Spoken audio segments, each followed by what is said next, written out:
뭐야 1년에 15,000km 타는데 1년 기름값이 10만원이 안 들어? 야씨 뭐 연비 이 정도면은 전기차보다 저렴한 거 아니야? 네, 안녕하세요. 순위 정해주는 남자 순정남 김한용입니다. 요즘 기름값 그런대로 괜찮죠? 사실 뭐 그런대로 괜찮은 수준도 아니고 우리나라 기름값 세계에서 가장 저렴한 수준입니다. 왜냐면 유류세 대폭 인하 있잖아요. 지금 평균 1,700원, 서울이 한 1,777원 이렇게 돼 있는데 이거 비쌉니까? 유럽 같은 경우는 리터당 2,600원, 2,800원 이 정도입니다. 오피넷에 나와 있어요. 우리나라에 비해서 지금 1,000원씩 비싼 거잖아. 보통 65% 더 비쌉니다. 우리나라에서 아저씨 만땅이요 이러고서 딱 10만원 이러면 끝나는 것도 유럽에서는 그대로 16만원 내야 되는 거죠. 너무 비싼 거 아닌가. 지금 이건 2월달 기사네요. 그때 당시 캘리포니아 기름값이 리터당 1,700원 정도였다고 해요. 그때보다 텍사스유 한 10% 올랐는데 그럼 지금은 도대체 얼마야? 우리랑 비슷하거나 조금 더 비쌀 수도 있겠죠. 근데 미국이란 나라 어떻습니까? 내가 버스 타고 어디를 간다는 그런 개념 자체가 없어. 지하철 타고 어디 간다 이 개념도 별로 없습니다. 뉴욕과 뭐 LA 정도? 뭐 이 정도 지하철 있지 어지간하면 지하철이 없어요. 대체 뭘 타고 다녀야 되나? 대중교통이 제대로 안 돼 있으니까 무조건 많은 사람들이 신발처럼 차를 갖고 있어야 됩니다. 차가 없으면 그냥 고립돼 버려. 이 사람들 그러다 보니까 뭐만 해도 차를 타야 되는데 차량 평균 연간 주행거리가 23,000km 정도 됩니다. 그것도 그럴만한 게 우리나라에서는 마트 가려면 보통 문 열고 나가서 걸어서 가면 마트가 있잖아. 근데 미국에서 만약에 마트 가려면 일단 차 키부터 챙겨야 됩니다. 그래서 일단 차를 몰고 편의점을 가든가 마트를 가던가 해야 돼. 마트 가는데 수십 킬로 이상 떨어져 있는 경우도 많거든요. 그러다 보니까 미국에서는 식품 사막 이런 표현이 있죠. 식품 사막이라는 건 뭐냐면 신선식품을 구하지 못해서 과자나 빵이나 뭐 이런 것만 먹을 수 있는 그런 지역을 식품 사막이라고 해요. 채소식품이 자라지 못한다는 거지. 여튼 그렇게 미국은 우리하고 기름 쓰는 양부터가 말도 안 되게 차이 나는데 그런 것들 감안하면 역시나 우리나라는 말도 안 되게 저렴한 거다 이렇게 생각되죠. 그런데 계속 저렴할 수 있을까? 지난번에 이거 혹시 4월 말까지만 하고 그만하지 않을까? 이렇게 말씀드렸는데 4월 들어서면서 2개월을 더 연장했어요. 그래서 6월 말까지로 연장됐습니다. 다행이다. 6월 말이 되면 이제 진짜 끝나나? 만약에 유류세 인하 끝나면 휘발유 바로 205원 뜁니다. 경유 212원 뛰어요. 그러니까 만약에 유류세 인하가 끝나자마자 휘발유는 1977원이 돼요. 너무 센 것 같은데? 국제유가효과까지 감안하면 2,000원 그냥 넘어갈 수 있는 우려가 된다는 얘기죠. 걱정됩니다. 기사 보시면 이런 얘기 있습니다. 유류세 인하 카드 9번째 꺼낸 정부 세수 구멍 부작용 커진다. 이런 기사 보지 마시고요. 9번 뭐야 10번 11번 그냥 이 기회에 유류세 그냥 없애는 걸로 갑시다. 어쨌든 정부가 어떻게 해주기를 바라지 말고 우리가 스스로 어느 정도 해결을 해야 되겠죠. 그래서 당연히 연비가 좋은 자동차를 선택해야 되는데요. 그래서 오늘은 우리나라에서 가장 연비가 좋은 자동차 탑10을 살펴보도록 하겠습니다. 대한민국 100여 개의 국산차 수입차 현행 판매되는 모든 차들을 통틀어서 가장 연비가 좋은 차를 선택해봤습니다. 우리나라에서 가장 연비가 좋은 차 10위부터도 엄청나게 좋은 거죠. 10위 무려 3개 차종이 공동 수상했습니다. 토요타 크라운 하이브리드, 렉서스 ES300H 그리고 푸조 308입니다. 이 차들의 연비는 무려 17.2km/L입니다. 야 대단하네요. 근데 특이한 차가 하나 있습니다. 푸조 308 형이 여기서 왜 나와? 게다가 무려 디젤 자동차예요. 2022년에 나온 거니까 꽤 신차인데 이거 나왔는지 아무도 모르시더라고요. 이렇게 생긴 차입니다. 다른 차들은 대부분 하이브리드인데 푸조 308 디젤이라는 것도 굉장히 신선하기도 하고 연비도 이렇게 좋은데 이거 디젤이다 보니까 판매량이 좀 부진한 것 같습니다. 작년 1년 동안 판매량이 186대였어요. 인간적으로 요거보단 더 팔아야지. 가격은 3,650만원부터인데요. 1년에 15,000km 주행한다고 치면 오늘 기준 유류비는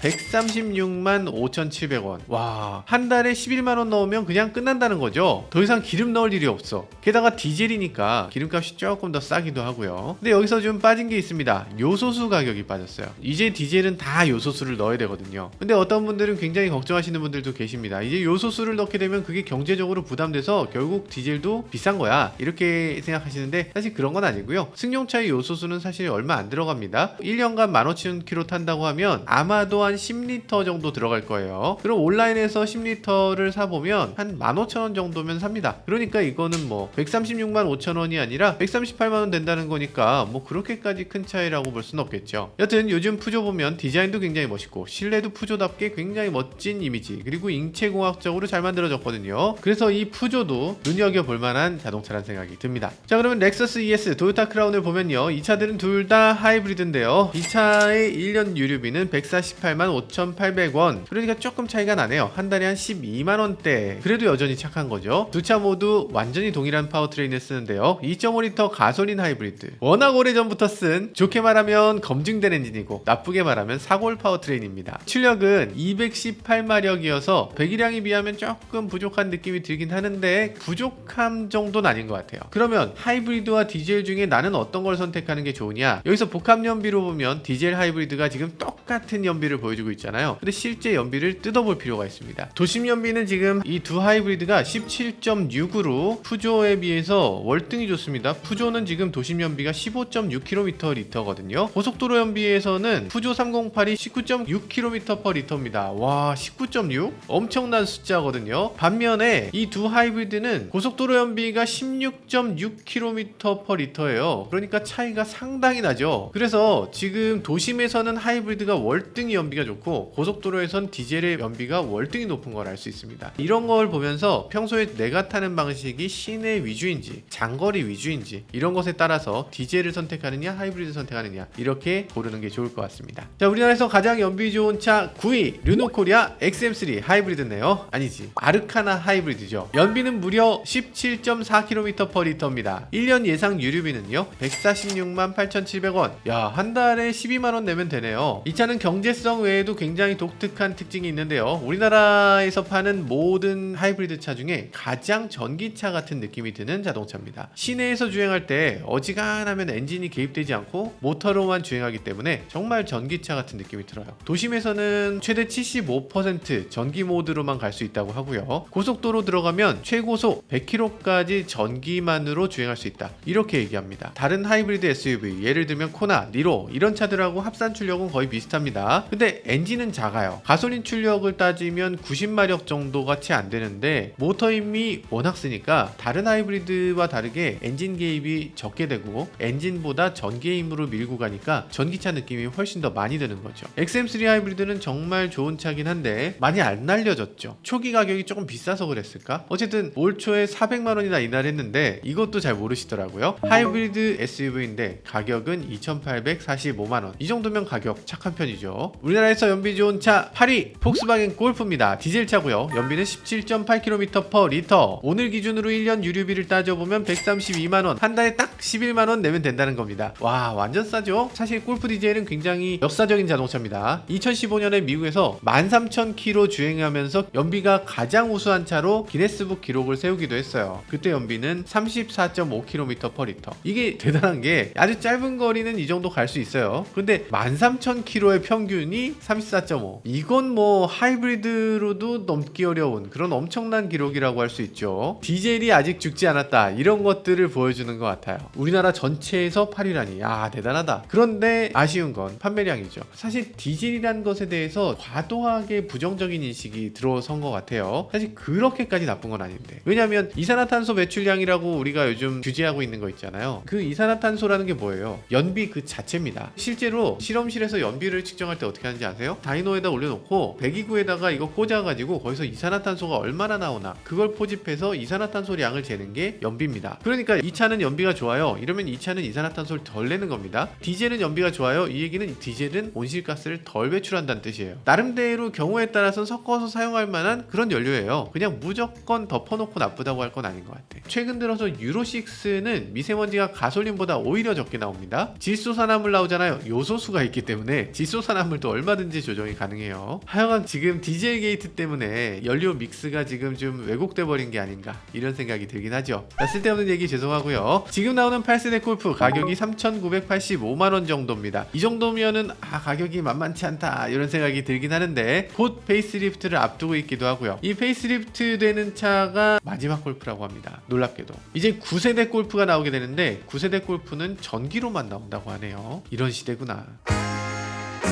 우리나라에서 가장 연비가 좋은 차 7위 현대 그랜저 기아 K8 하이브리드입니다. 두 차 모두 연비는 18km/L로 똑같습니다. 당연하죠. 쌍둥이 차니까. 1년 유류비는 142만원, 한 달에 12만원이 조금 덜 되는 수준이네요. 이 두 차들 보면요, 크기가 어마어마하잖아요. 5m가 넘어. 이렇게 큰 차는 세계적으로 그렇게 흔치 않습니다. 근데 이렇게 거대한 차의 연비가 무려 18km/L, 대단한 겁니다. 두 차는 출력도 뛰어나고요. 230마력이나 되죠. 그런데 배기량은 1.6L 밖에 안 되기 때문에 1년 세금이 30만원 수준. 괜찮습니다. 생각해보세요. 가솔린에 비해서 연비도 좋죠. 세금도 저렴하죠. 파워도 더 우수합니다. 당연히 하이브리드가 훨씬 잘 팔리죠. 그랜저 하이브리드 판매 비중을 보면요, 54%고요. K8의 하이브리드 비중은 무려 62%.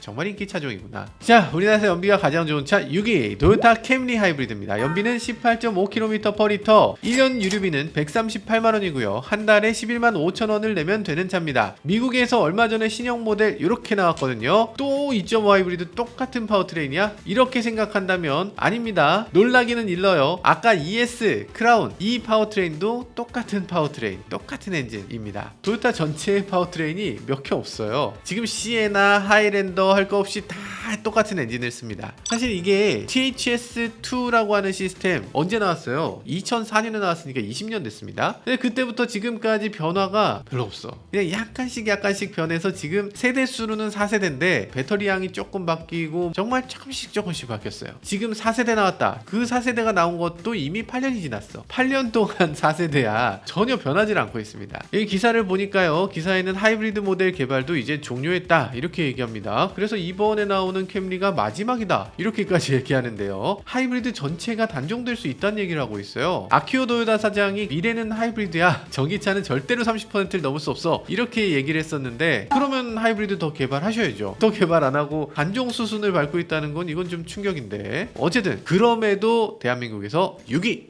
대단합니다. THS2 처음으로 내놓은 20년 전의 도요타는 대체 얼마나 대단한 거였나 다시금 생각하게 되네요. 우리나라에서 연비 좋은 차 5위 현대 소나타 하이브리드입니다. 연비는 19.4km/L네요. 1년 유류비는 131만원입니다. 근데 소나타 하이브리드, 요즘 유행하는 그 하이브리드는 아니죠. 요즘 들어서 1.6L 터보 하이브리드를 많이 쓰는데 소나타 하이브리드는 그게 아니고 기존 2.0L 자연흡기 엔진 하이브리드를 쓰고 있습니다. 출력이 조금 낮고 연비도 조금 부족하다고 흔히들 생각하는데, 근데 연비가 19.4km/L, 더 좋네. 기존의 1.6L 터보 하이브리드가 좋은 점이 많지만 사실 아쉬운 점도 많거든요. 최근 들어서 품질 이슈가 있었잖아요. 엔진 오일이 증가해요, 그랬던 내구성 이슈도 있었고, 엔진이 시동이 걸릴 때 소리가 조금 거칠어요 이런 얘기도 있긴 합니다. 꼭 그런 건 아닌데 그렇게 불만인 사람이 있어. 우리 회사에 산타페 타시는 분이 있어. 키 크시고. 자, 시스템 합산 출력은 195마력이고요 이 정도면은 엄청 넉넉하다까진 아닌데 그래도 부족함이 없는 수준이다 라고 할 수 있습니다. 그래서 소나타 하이브리드 이 정도면 괜찮네, 잘 팔리겠네 라고 생각했는데 아닙니다. 판매량은 얼마 안 돼요. 작년 소나타 판매량에서 하이브리드 비중은 20%에 불과합니다. 이상하죠? 좀 전에 그랜저 K8 같은 경우는 50에서 60%가 하이브리드라고 했잖아요. 소나타 왜 이래? 소나타는 가격 저항이 아무래도 좀 더 큰 그런 자동차이기 때문에 하이브리드 가격이 조금 부담되는 것 같습니다. 하이브리드 가격은 3,187만원부터인데요. 일반 모델은 2,800만원부터니까 가격 차이가 한 380만원이나 난다 라는 겁니다. 이 정도의 중저가의 세단을 타시는 분들에게 400만원은 너무 큰 차이가 아닌가 라는 생각이 들기도 하네요. 4위 기아 K5 하이브리드입니다. 그리고 현대 코나 하이브리드도 동점이네요. 두 차 모두 연비는 19.8km/L입니다. 1년 동안 유류비는 129만원이라고 하네요. 129만원이면 한 달에 10만원 조금 넘게 낸다는 얘긴데,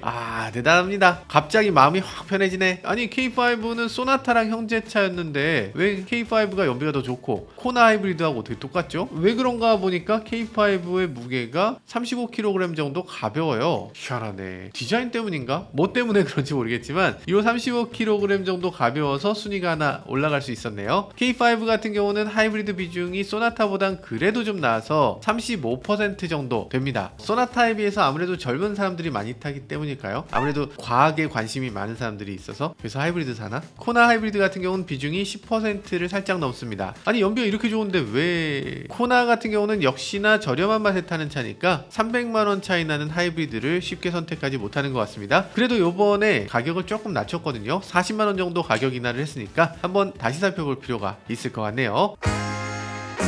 자, 이제 대망의 3위권인데요. 포디엄에 올라가는 3개의 차종. 이 차종은 사실 연비가 무려 20km/L가 넘는 자동차들입니다. 자, 대한민국에서 가장 연비가 좋은 차 3위 기아 니로 하이브리드입니다. 연비는 무려 20.8km/L네요. 1년 동안 123만원의 유류비가 든다고 하고요. 코나하고 같은 1.6L 자연흡기 하이브리드를 사용하고 있고요. 가격은 2,713만원부터, 그러니까 가격이 살짝 비싸지는 면은 있네요. 자, 지금 현대 코나하고 경쟁하는 차인데요. 공간을 보면 니로가 훨씬 큽니다. 휠베이스가 훨씬 길기 때문에 공간에서 니로에서 느껴지는 게 조금 더 길다, 이렇게 누구나 느끼실 것 같아요. 전면 디자인도 상당히 미래적인 모습이기도 하고요. 그런데도 판매량은 그다지 높지 않습니다. 가장 아쉬운 건 가격이 아닐까. 한번 생각해보세요. 1세대 니로의 가장 큰 장점, 당연히 가성비였는데요. 지금 새로운 니로가 나오면서 그게 하필 2022년 한창 차값이 올라갈 때 풀체인지를 했어요. 그러면서 가격이 10% 넘게 뛰었거든요. 그 때문에 아마 소비자들이 약간 등을 돌린 게 아닌가 하는 느낌이 듭니다. 연비 좋은 차 선택하는 사람들의 대부분은 경제적인 이유로 선택하게 될 텐데, 구입가가 너무 높아지면 연비 좋은 차가 다 무슨 의미가 있어요. 연비 좋은 차에 걸맞는 경제적인 가격이나 기대해 봅니다. 연비 좋은 차 2위 토요타 프리우스입니다. 연비는 20.9km/L입니다. 15,000km 타시는 분 기준으로 해서 1년 유류비는 122만원 됩니다. 프리우스는 작년 말에 풀체인지 모델을 국내에 내놨는데요. 신형이 나오면서 2.0L 엔진으로 업그레이드가 되었습니다. 이 엔진은 코롤라 하이브리드, 렉서스 UX에 들어가는 바로 그 엔진입니다. 그래도 나름대로 조금 신형 엔진이다, 이렇게 얘기할 수 있죠. 자동차세도 조금 낮아질 것 같고요. 2.5를 넣는 것보단 조금 마음이 편안한 느낌도 드네요. 일단 가장 큰 변화는 외관 디자인이죠. 디자인 확실히 좋아졌고요. 뭐 프로 산게?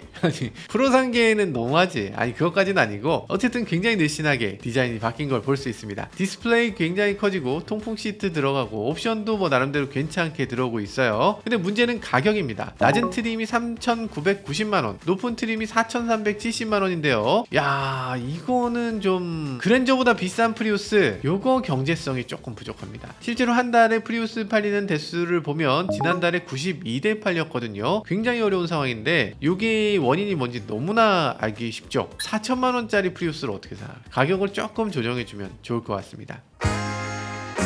자, 대망의 연비 좋은 차 1위 과연 어떤 차일까? 두구두구두구. 네, 현대차 아반떼 하이브리드입니다. 연비는 무려 21.1km/L입니다. 1년에 드는 유류비 121만원, 그런데 가격은 2,466만원으로 연비가 가장 좋은 차이면서 동시에 이 10대 중에 가장 저렴한 차기도 합니다. 엄청난 가성비의 차라고 할 수 있고요. 여러가지 장점이 많은 차죠. 디자인에 대해서도 좋아하시는 분들이 상당히 계신 것 같아요. 어떤 분들은 약간 개미핥기 같다고 느끼시는 분들은, 나만 그렇게 느껴? 신형이 되면서 너무 낮아지지 않았어요? 아, 오히려 그래서 좋다? 파워트레인을 보면 코나, 니로에 들어간 파워트레인하고 동일한 엔진입니다. 이런 파워트레인을 쓰는 자동차들은 의외의 공통점이 하나 있어요. 일단 이 파워트레인은 연비가 너무 좋아. 성능도 괜찮아. 나쁘지 않습니다. 그런데 이 파워트레인을 쓴 모든 차가 판매량이 다 부진해요. 아반떼 전체 판매량 65,000대인데요. 그 중에 아반떼 하이브리드는 8,500대, 13%에 불과합니다. 소렌토, 카니발, 산타페, 그랜저, K8 이런 차들은 대충 60%대거든요. 그러니까 이게 차이가 너무나 큰 거죠. 원인이 당연히 아까 말씀드렸다시피 소형차고 싸게 사는 게 중요하니까, 그러니까 하이브리드하고 가격차를 줄여주는 게 굉장히 중요한데, 아반떼 같은 경우는 일반 모델과 하이브리드 가격이 거의 500만원 차이 납니다. 일반 모델은 완전 깡통이고 하이브리드는 깡통이 아니라 옵션을 어지간히 붙여서 파니까. 근데 하이브리드를 깡통이면서 하이브리드를 원하는 사람도 왜 없다고 생각해? 아니, 그런 사람들이 있어야죠. 정말 경제적인 하이브리드 살래요 하는 사람들 있을 수 있죠. 일본에는 혼다 피트 같은 차도 하이브리드로 나오는데 그런 것들을 좀 볼 필요가 있지 않나 하는 생각이 들어요. 지금 500만원을 만약에 아반떼 하이브리드의 연비 차이로 극복하려면 15,000km를 탄다고 했을 때 10년을 넘게 타야 본전을 뽑습니다. 일반 아반떼도 연비가 나쁜 편은 아니어서 15.3km/L거든요. 그러면은 내가 10년 동안 해서 뽑을 거면은 금융비는 어쩌고, 일단 못 뽑는다는 얘기죠. 아반떼 하이브리드 이거 포기하는 거 아니라면 본격적으로 가격도 조정하고 옵션도 조정해서 좀 더 저렴한 자동차로 만들어줄 필요가 있는 것 같습니다. 하이브리드를 럭셔리한 용도로 사용하는 게 아니다, 이런 생각을 좀 해주면 좋겠네요. 여튼 아반떼 하이브리드, 토요타 하이브리드도 있고 유럽의 막강한 디젤들도 있는데, 그런 차들을 물리치고 우리나라 자동차가 연비 1등을 차지했다. 이게 굉장히 다행스러운 일이라는 생각이 들고요. 어떤 면에선 프리우스보다 더 우수하다, 이런 얘기를 하는 건데, 한국 기술력이 이제는 일본 하이브리드에 비해서 그렇게까지 떨어지지 않고 어떤 면에선 더 우수한 경우도 있다. 이런 것들을 입증하는 기회였던 것 같네요.